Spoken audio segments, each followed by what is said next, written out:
Kamara naman naghatid ng pagkain sa mga biktima ng pag-ulan at pagbaha sa Metro Manila.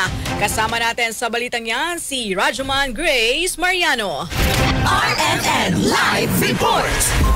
Namigay nga ng relief goods at naghatid ng mga pagkain o hot meals tulad ng sopas at lugaw ang Kamara para sa mga biktima ng malakas na buhos ng pag-ulan at pagbaha sa Metro Manila. Kabilang sa mga nahatira ng tulong ang 989 na pamilya o 2,400 katao na nag-evacuate sa Barangay Malanday, Marikina City. Gayon din ang 766 na pamilya na pansamantalang tumatahan sa Bagong Silangan Elementary School Evacuation Center. Pinagkalooban din ng tulong ang 120 pamilya sa Barangay 420 Zone 43, Sampaloc, Maynila na bukod sa baha at ulan ay nabiktima din ng sunog.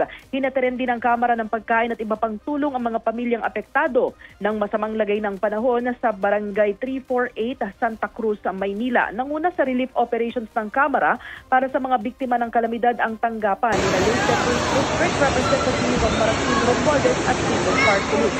Kasama mo sa DCXL RMN Manila, Rajuman Grace Mariano, Tatak RMN. Maraming salamat, Rajuman Grace Mariano.